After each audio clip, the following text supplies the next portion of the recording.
This is what we're making. Puffy heart-shaped lock.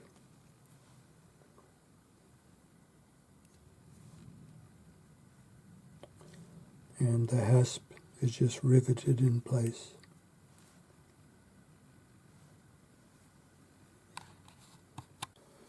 I'm using 2 embossed hearts made on an open die with urethane. So I used urethane with a pusher on a hydraulic jack, and I pushed that down. And by using one of these, we can get an exact mirror image by pushing one on one side and then one on the other side. And this was cut with this straight through, so it'll be a perfect mirror image. So now we're going to cut these out right on the edge of where it's embossed. You could, if you needed to, if you didn't have a hydraulic die, you could use a small round embossing hammer like the back of a ball peen hammer and just tap this down in there. The critical thing is that this bit is flat. I'm using 0.7 thick copper for this because it's a demo piece, and a 4/0 blade. Beeswax, a little bit just running the saw up. We don't want to clog the teeth by running it down. And just because copper tends to be a bit sticky,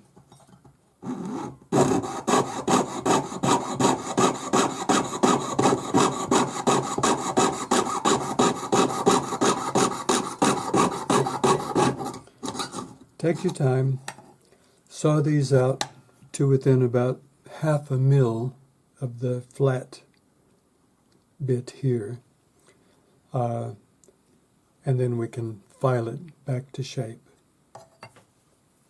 File it back to the mark. So you always cut on the what they call the waste side. You always cut slightly larger than you want so you can file it back perfectly.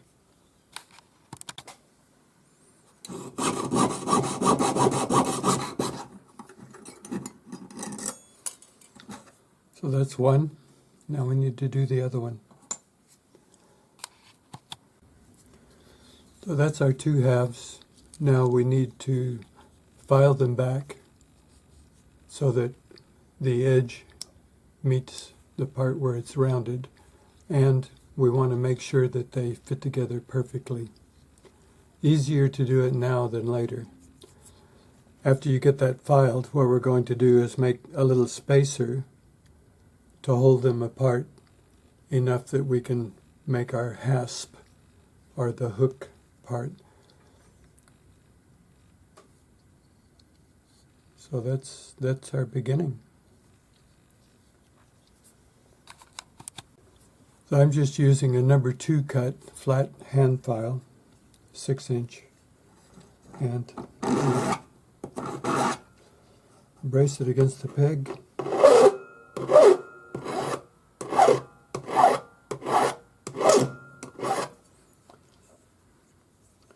And you can file down if you wish.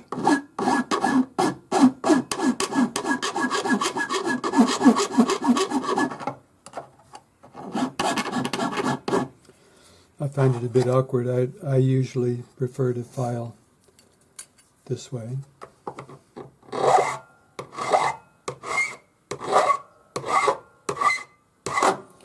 But do whatever works for you.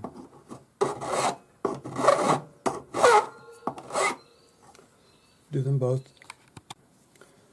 Check your files occasionally. You want to make sure that there aren't any little pills, any bits of metal in there. Clean them,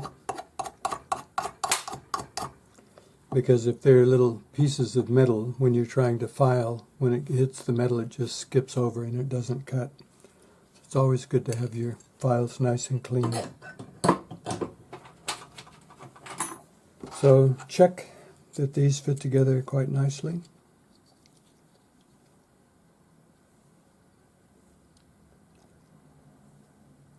Pretty close. Now what we're going to do is make a spacer, and I'll show you where it goes. Two pieces of the spacer actually. So we're going to come from here, go all the way around back to here. This is where our hinge is going to be for our hasp. This bit here will be the edge where the hasp clicks over. So that'll be a gap, and then we'll have another spacer in here. So the spacer will go all the way around with a gap here and here. And I'm just going to use 2 millimeter, 1.5 or 2 millimeter square wire that I bend to fit, and I'll solder it on. Then I'll make the hasp, then I'll solder the other side on. So at this point, check that these are flat by rubbing them on a piece of sandpaper on your bench. And you can use a piece of masking tape wrapped backwards around your fingers, just so you don't file your fingernails off. So you should have a nice dull line all the way around, almost, but still a little bit more here. And be sure you do this, otherwise it won't solder. So you can't have a gap because the solder won't fill it. That's good. Do them both. For my spacer, I'm using a 1 millimeter thick by 2.5 millimeter wide strip of sterling, and the one end will file flat.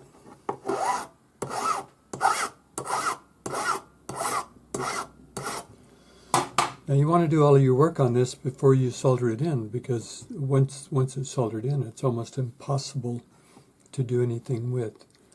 So I'm going to use my flat half-round pliers for the big part of the curve, and then my flat round pliers for the point. And we're just going to form this a little bit as we go.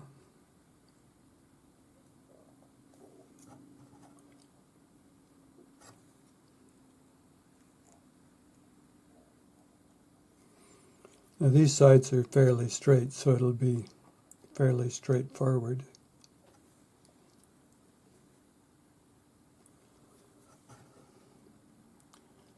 So there's that. And then we'll bend this. A nice sharp bend to match that.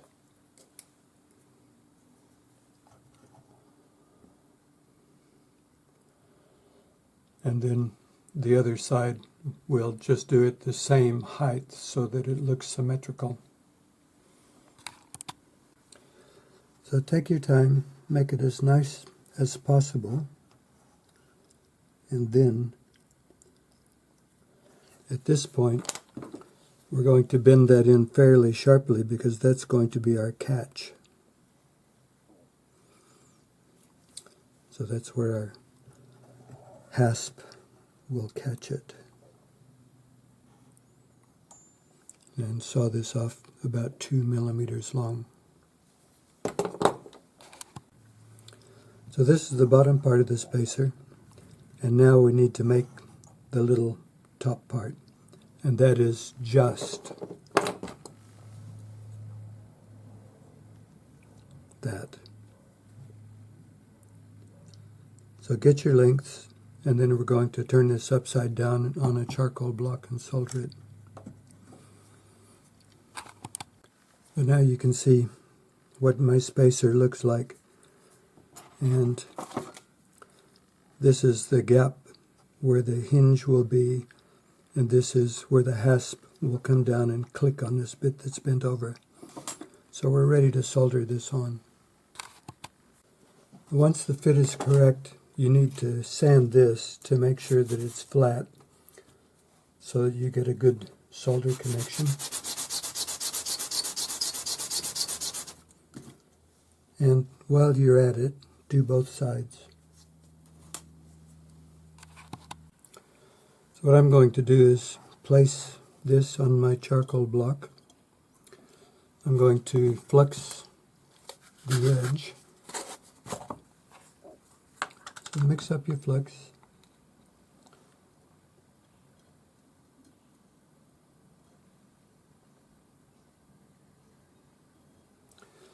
And then I'm going to flux the edge of my piece.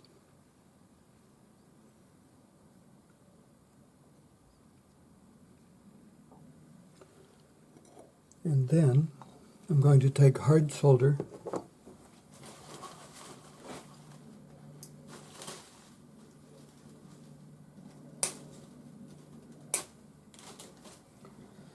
and roll it through the rolling mill. You can hammer it, it's just so that we get it flat.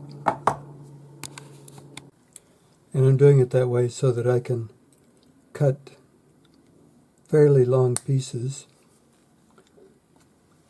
and position them on the middle using my flux brush.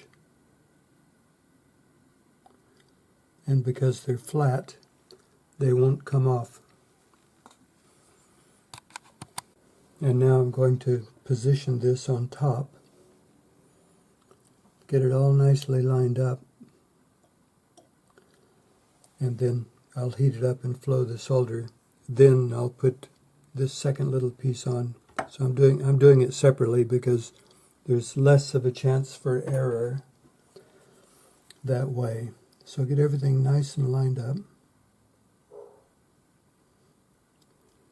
As usual, take your time.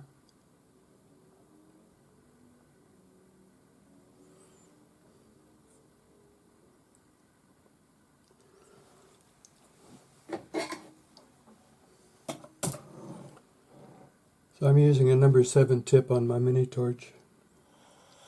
Fairly big flame because there's a fairly large amount of metal. Now in the beginning, I'm going to hold my solder pick on there because I want to dry out the flux and not have this move around.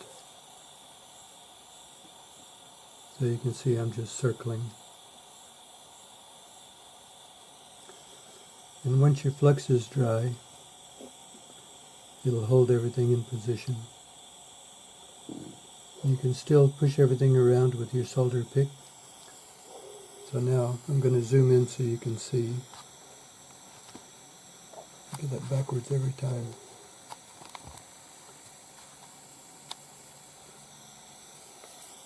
So I'm just going to circle the edge from the bottom to the top.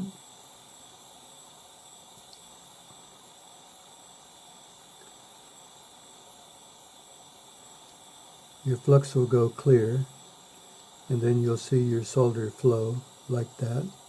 And we're just going to shift around this side, looking at our solder everywhere. Perfect. So let it cool for a little bit, quench it, and you'll want to pickle it before you position this other piece. Now you can tell by looking at the inside that I've got a nice solder line all the way around. So that's great. We won't have to do anything else to that.